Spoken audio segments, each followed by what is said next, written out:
Hello,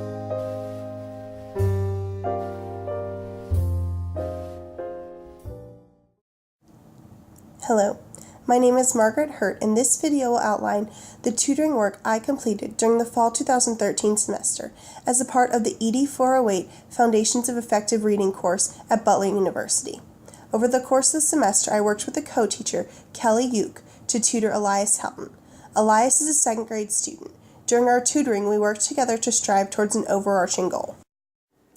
After working with Elias for several weeks and conducting numerous assessments, we decided as a group on a set of goals we would work towards.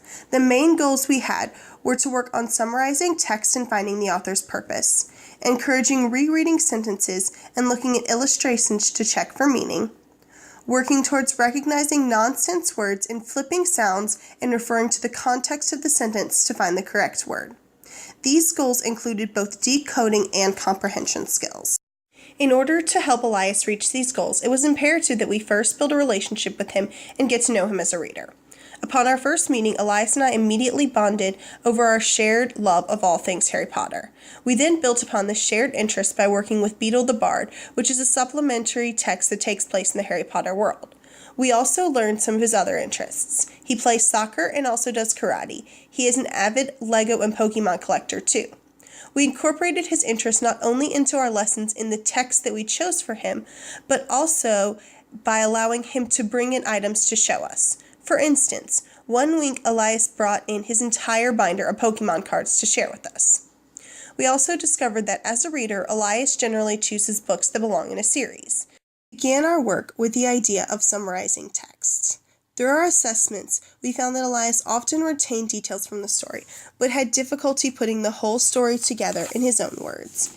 In order to aid him in summarizing, we had him use note cards to either draw or write a few words to summarize each chapter in a book. At the conclusion of each book, we would have him use the note cards to retell the whole story. This is a strategy that we used over the course of several weeks and was extremely effective in strengthening his ability to summarize. Elias especially did well when he drew his summaries. Our next strategy focused on getting Elias to think about text in a deeper, more meaningful way. We did this through the use of texts with strong morals. We mostly worked with Beedle the Bard and had Elias talk through the moral of the story in a discussion format. Towards the end of our time with Elias, we asked him to engage in a lesson around the book Lousy, Rotten, Stinkin' Grapes. After reading the story, we asked Elias to think about what he thought the moral of the story was, and then draw his interpretation. The following clip is his explanation of that drawing. First, I saw the game store, and I really wanted to go into it. But then I looked over and I saw one of my friends walking by. And then I'm asking him to push me up and get to the game store. Okay. Did it work? No. So what'd you do then? Then me and my friend were looking at the game store, and then we both looked over and saw another friend and asked him to push us up. And it didn't work. Okay. So what happened then? And then the last time, we saw one last friend, and then we asked him if he could push us up. And then we tried, but it didn't work. And then the fourth friend had an idea, and it was, why don't you just ask your parents? And right here, that's me asking my parents if I can go into the game store. And here, me and my friends are playing a video game. Very nice. So how does this relate to the book Lousy, Rotten, Stinkin' Grapes? Because I don't see any video games in that book. Well, the same because both of the morals of the story is to listen to your friends. Having Elias translate the moral of the story to a different scenario allowed him to explore the idea of text having a universal moral.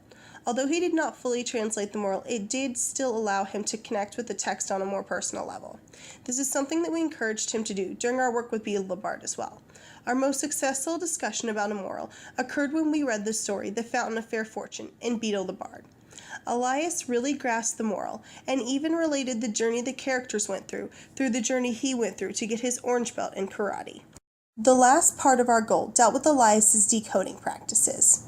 We wanted to provide Elias with a toolbox of strategies that would aid him when it comes to words he doesn't know. Some of the strategies we worked with were chunking sounds, flipping vowel sounds, skipping words we don't know, and looking at pictures for clues. These strategies were helpful in making Elias a more independent reader.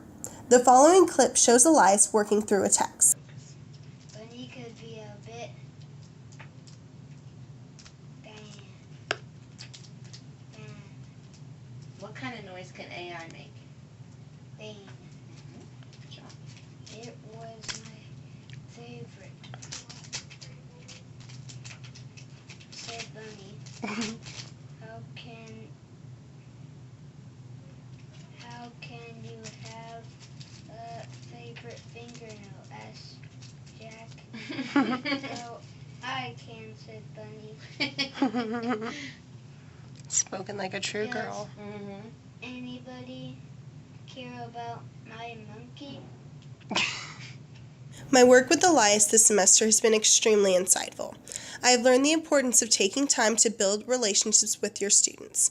Kelly and I took time during every lesson to talk to Elias about what was going on in his life, as well as give him time to share anything he brought to show us. Connecting personally with Elias allowed him to engage more fully in our lessons. Kelly and I spoke with Elias's father after every session, and he noted several times how pleased he was that Elias was looking forward to coming to our sessions. I believe part of his enthusiasm stemmed from our relationship with him. I also learned how powerful encouragement can be for a student. Even though our main focus was on comprehension skills, we also wanted to work with fluency and intonation. We were able to see improvement in Elias's fluency without much formal instruction. One of the only strategies we used to improve his fluency was laughter. During his readings, we made a point to react to his inflections and laugh at appropriate parts. By doing this, we could see Elias's confidence growing and his fluency improving. It amazed me how something so simple could be so effective. Having the opportunity to work with and learn from Elias has been very beneficial to my growth as a teacher. Elias was a fantastic and enthusiastic student who made instruction easy and fun. I am so thankful to have had the opportunity to work with him.